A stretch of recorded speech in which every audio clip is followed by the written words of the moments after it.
Hello everybody and welcome back to the Fortress of Solitude. Today we're going to be talking about Absolute Power, Super Sun Issue 1 by Sina Grace, Nicole Maines, John Timms, and Travis Mercer. John Kent's harrowing journey as the cyborg Superman is revealed, as in the wake of him being freed from Brainiac Queen's control, he is resting up on Themyscira, where the Amazons have agreed to help out using their magical infused tech to ensure John is totally free from the Brainiac Queen's influence. John, of course, is sure the Queen is fully gone from his mind, but I really like that the Amazons' reasonings for why they keep pushing on with this test, citing evil is a cancer, and Batman merely removed a tumor, so there could still be even just a few cells of evil left, and that might even be enough to bring the cancer back. John agrees to go ahead with the tests and is strapped up into some special machines, and throughout the issue, John is seen texting with Jay, who is en route to the island, and I like how Cena and Nicole use this texting. It's almost like John's security blanket, as he can kind of bury himself in the phone, not kind of worry about what's going on around him.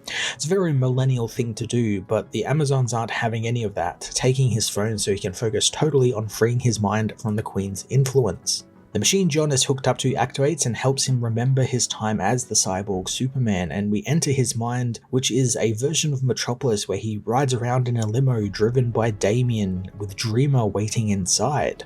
Not only is Dreamer there, but Goldie is as well, the cat John accidentally killed back at the beginning of the Tomasi era books. Essentially, this is like a dream filled with all his different traumas, if you're not understanding that. And limo is used as a way to traverse John's mind, and he soon sees his cyborg self battling with Huntress, something he did in the recent past. Dreamer's role here is an interesting one, at least in the start of the issue, and we'll get to that, as she's trying to shield John from all of these different memories and kind of block them out and corner him off from them, wanting him to not focus on things like that and accept that he did turn on his friends for Waller, but that's like in the past now. That's something that's the water over the bridge, more or less. Once John accepts this, he is able to access the memories when he was the cyborg Superman, and how after the Fortress of Solitude incident, he intercepted Huntress, who was escaping in a jet. Despite Huntress putting up a pretty decent fight against the Man of Steel, the cyborg Superman apprehends her and her pilot friend, Agent Berliner. John takes Huntress and Berliner back to Waller and is forced to undergo more tests to ensure he's 100% operating. And I like to think this is because Waller is recently dealing with all of the Amazos who are kind of glitching out thanks to absorbing all of the heroes' abilities and morals. So we've got a bunch of them over in the Task Force 7 tie-in who are beginning to sort of just act as heroes now and actually become good guys. So I like to think this is her trying to sort of rein that in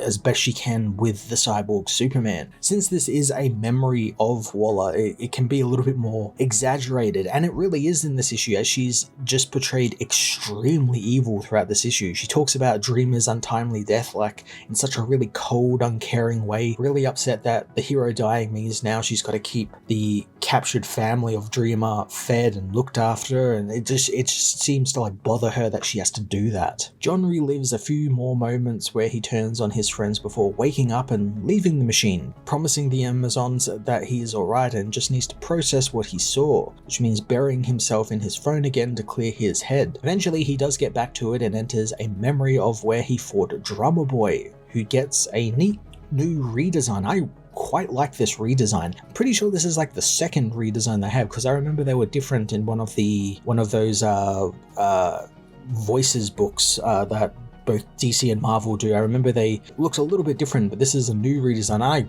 quite dig the whole bright pink design. It makes them really stand out. Anyway, Drummer Boy is using a giant crab to terrorize a seaside community, thanks to the developers of the community tearing down an LGBT testing center to build condos. I really like that this is a threat that John has to face, since it's not really a threat at all, and it very much mirrors a lot of the threats that John has had to deal with in the past as well, stretching all the way back to the stuff he was dealing with in Gamora and Henry Bendix and how they were manipulating everything. And I like how he tackles it. He doesn't just, punch Drummer Boy and throw him in prison. Instead, he actually understands what the villain is trying to do and decides, I'm going to show you the right way to do it, and decides he's going to take Drummer Boy to see Jay so he can learn about civic centers and using them against developers and, PR and all that sort of stuff. And I really like that. And that really sort of hits home just how different of a Superman John is to his father. Well, I could see, Clark definitely doing that. Clark would definitely probably resort to like getting into a big fight, a big action, scene, where his son is a bit more on the talking side of things. He got more of that gene from his mother. He's investigating why Drummer Boy is doing this, and I really like that shown here. It's really quite cool. As John flies away with Drummer Boy, he sees versions of his parents that are covered in the Brainiac Queen's cybernetics, and they call out to him, and we find out that this is how the very, very small part of the Brainiac Queen that is still inside John's mind activates, and it activates the safeguards that embedded into his mind and attacks the hero. Now, this is actually where the book takes a turn for me, since up until now, it's been pretty good. As I was just saying, it's a great showcase of how John is a different Superman to his father, how he deals with threats. I like the whole idea of him having to now face all of the trauma that he's compartmentalized, and how as a Superman family member, and one of the lead Superman family members, he's kind of expected not to have this sort of things, like at least in a public eye, like, he's a Superman, nothing can, affect him. And this is where it really kind of takes that turn from away from that, basically, and kind of undoes a lot of that. As Dreamer joins the book proper and beats Brainiac Queen down and kind of saves John, putting him in his own false memories of his new San Francisco apartment surrounded by all his friends, basically keeping him away from the Brainiac Queen, who is still trying to find him and take him over again. John figures that something is wrong about this place, since he can never seem to find Jay. He keeps looking for Jay and he's just not there. And Jay's the person he really wants to see right now. And not only that, there are people like Alfred around who is dead, and then there's also Dreamer, who he knows is dead as well, who died in the Fortress of Solitude in Absolute Power issue 2. So the problem I have with this is that it's inserting Dreamer into John's life more than she actually ever was, or more than we actually ever saw. Yes, they were friends, but they barely had any stories together outside of her introduction story in The Son of Kal-El into the fold of the Superman family, or at least John's side of the Superman family, and then the stuff they had in Beast World with them protecting A-Town. That's really all they've had.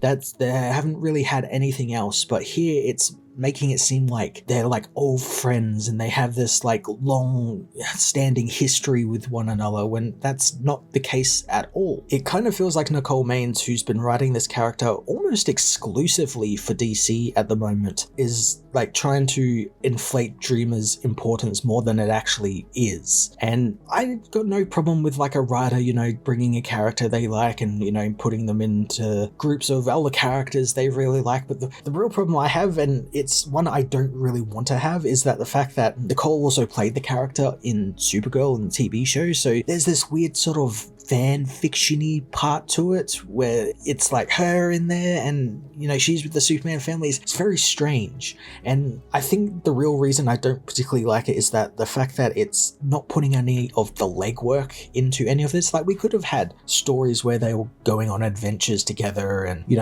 building up their bond, but they've kind of like jumped over all of that and are trying to like say here that, oh yeah, they're like best friends forever, and they love each other, and they're always so close to each other, and it's not the case at all. On top of that, once Dreamer comes into the book, she kind of takes over the book there for a minute, as she's apparently the only one who can save John from the Brainiac Queen. And she does. She ends up convincing John that he doesn't need the Brainiac Queen, or like frees his mind from the Queen's influence and just destroys it. Now, I would like to highlight John Timms and Travis Mercer's wonderful art, especially for these sequences, since both of these have done a lot of work for John Superman over the years, be it in Son of Kal-El or in the Action Comics. They've worked with John Superman for quite a while, and they just understand like what makes him cool and what makes his action really cool. And Tim's double page spreads throughout the issue and how he lays out action across them is just fantastic, and the colors always leap off the pages. This is done by like a whole group of different colorists from the Hi-Fi group of colorists, and it just looks fantastic. Once John is freed from the Queen, we get a really strange bit where there is this kind of weird romantic tension between John and Nia, something which has never been shown before, and one I would like to entertain. I think that would be quite interesting to have a prominent member of the Superman family dating a trans character. That would be quite cool. But the way it's handled and how, again, like I said, Dreamer's importance in John's life is being artificially heightened really spoils that, because there's like nothing there. They're like friends on like a professional basis, like they're work friends basically at this point. They're not like been living together, or they're going out on their free time or anything. We haven't seen any of that sort of stuff. Now John eventually does say goodbye to the memory of Dreamer that freed him, and he finally returns to the real world, where Jay has finally arrived on the island, and the two have a little bit of an argument. And it's an argument that I actually side with Jay on, as John reveals to him that Dreamer is dead, and Jay is glad, since Dreamer both led the Suicide Squad to take over Gomorrah, the country his mother run. Then the team had her killed and then him imprisoned. And the way John's defense of Nia is written is so sloppy and reads like them desperately trying to repair her reputation with the other heroes, but without putting in the legwork for it. Like, she did some really bad stuff. She was, kind of made to do it. But if you did read that Dream Team book, there were definitely many ways she could have gotten out of that, but never did. And Jay is completely right to want to just throw her off and just be done with her. I completely understand why he would want to do that. And they just want to get rid of all of that development that she had as a morally grey character just because she saved Superman and got him free from the Brainiac Queen. That's very sloppy and very, this nothing basically. Thanks to John siding with Dreamer, it very nearly breaks him and Jay up, and the book kind of rights itself for a moment, and John assures Jay that won't be happening at all, and instead they're going to have a fresh start once all of this is over. They're going to move to San Francisco, get an apartment, and I'm not really a fan of this San Francisco move. It was hinted at earlier on in the book as well, since it's really incredibly cliche.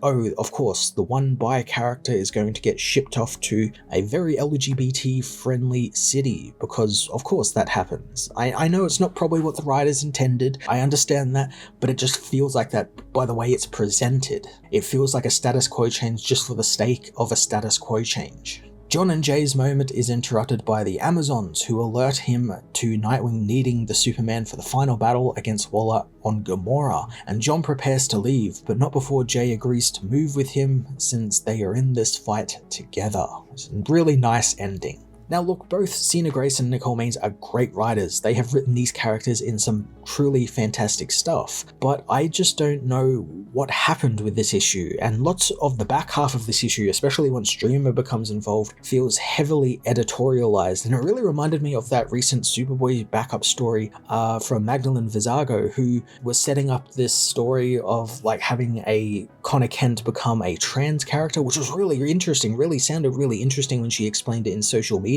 But the first part of that story felt so heavily edited and editorialized, and it was just a launch pad stuff, floating ideas that might do, they might not do. And that's exactly what the back half of this book feels like.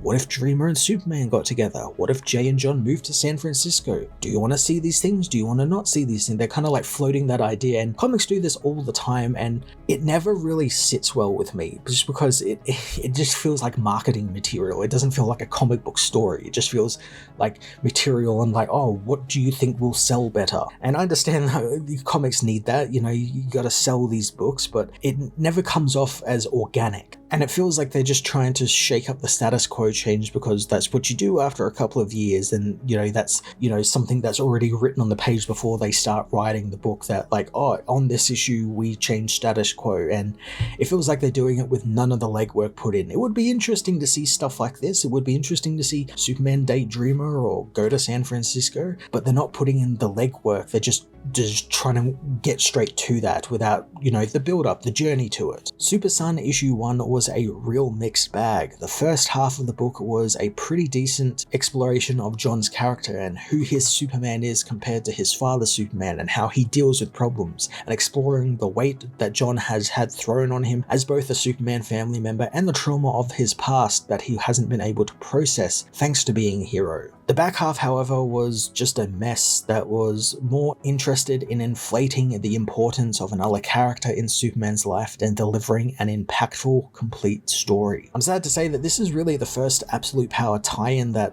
didn't really hit home with me. It's definitely not the worst story I've ever read, but it's definitely not good, especially compared to the other Absolute Power tie-ins. I am going to give this issue a 5 out of 10.